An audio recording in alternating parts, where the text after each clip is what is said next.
Now it's time for the Modern Eaters Booze in the News segment. I like my beer cold, my meat grilled, and my entertainment explosive. All we need is a chair and a cooler beer. Here's your booze news. All right, booze in the news, all the booze news right here on the Modern Eater Show on iHeartRadio. Ballmer Peak Distillery. Say that 5 times, just quick for me, you guys. Ballmer Peak Distillery, Ballmer Peak Distillery, Ballmer Peak Distillery, Ballmer Peak Distillery, Ballmer Peak Distillery. Perfect. See? So did you live around there when you grew up? Where'd you grow up? Ballmer Peak? True. I did not hit my Ballmer Peak until I was in my 20s. Okay. Wow. But yeah, no, we're both actually from the Phoenix area.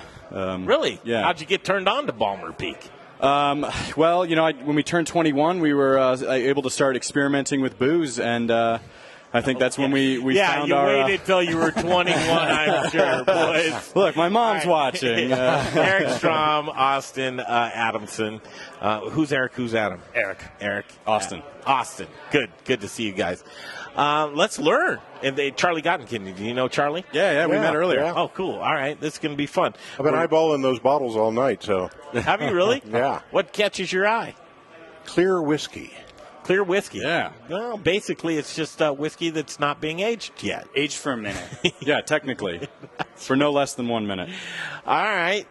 Guys, you have an interesting model here. You like to make spirits, right? Yeah. Where are you located? We're in Lakewood, kind of right up against Green Mountain, Alameda and Xenon. Traditional as you would imagine a distillery to be. Talk about, paint a picture for us. So we're a real small building, a little less than 1,500 square feet, split right down the middle. So half of it's a production area and half of it's a tasting room that we do some classic cocktails, cool. some house specialties, a handful of tiki drinks. I would have never even gotten through licensing. I mean, it's so hard to do all of that stuff. But here it is. You guys, how old are you guys? You're in your 20s still, right? 30s. 30s? Yeah. Okay. Yeah. All right. And you're hemorrhaging money. And you're trying to figure out how does this business model. I mean, you're making spirits. Yeah. Theoretically, you should make money. Right. Right. I mean, look at. But we've only been open for 2 months. Yeah. It's going well so far. Where'd you find these guys, Jay? This is the truth. I have no idea.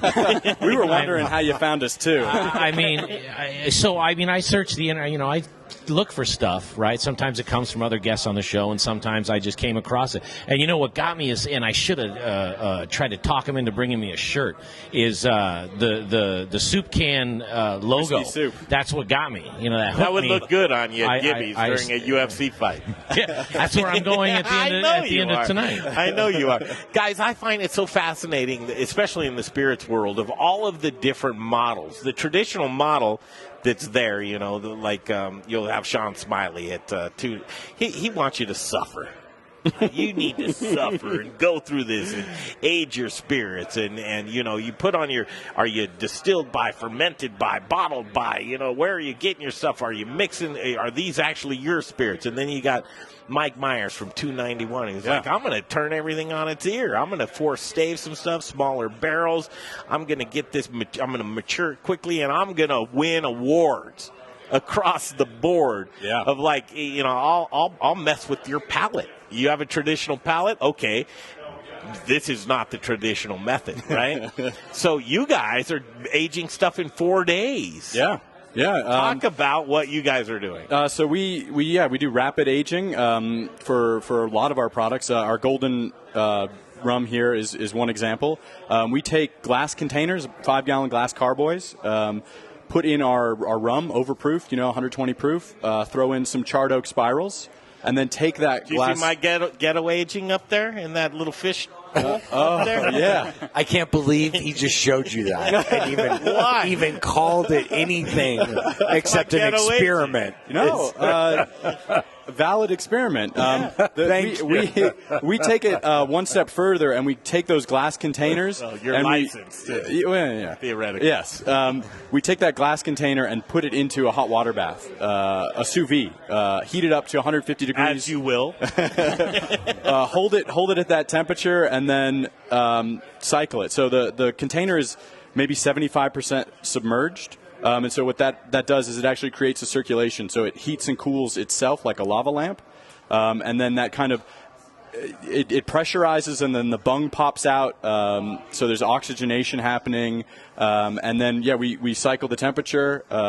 Instead of just kind of, throwing the spirals or staves or whatever in there to do the rapid aging, you're kind of simulating a couple other things that are happening naturally in an aging process. What are you finding the taste to be like? It's really good.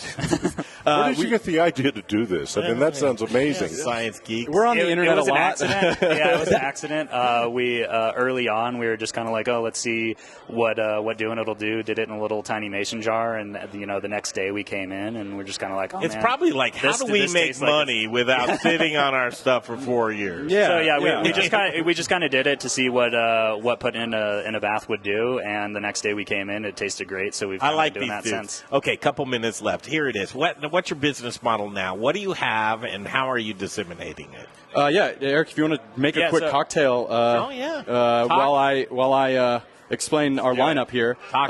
So we've got our rums. That's kind of what we use. It's a pure molasses fermentation. We do grain to glass or molasses to glass. We mash, ferment, distill. So we've got our silver rum. This is a clean silver rum, and then we've got our golden rum, which has been oaked in that process. But this is a dunder rum.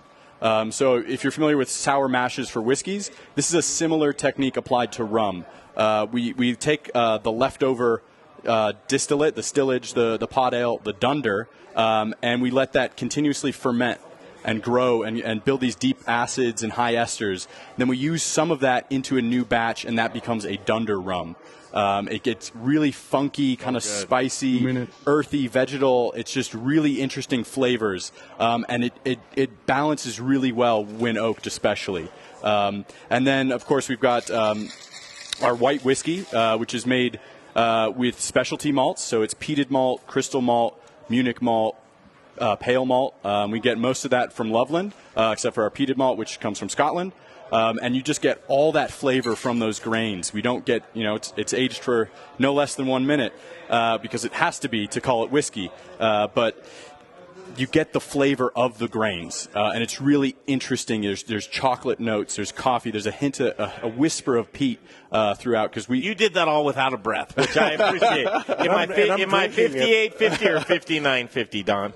59.50. Okay, cool. Don Apodaca. He bought us a minute. That's cool because I wanted to have a minute because now you have 1 minute left to talk about how people can get your spirits or learn more information. You can go to BallmerPeakDistillery.com. We're pretty active on all social media. Thanks, boys. Grab a drink. You can visit our website, and you can find us at 12347 West Alameda Parkway in Lakewood.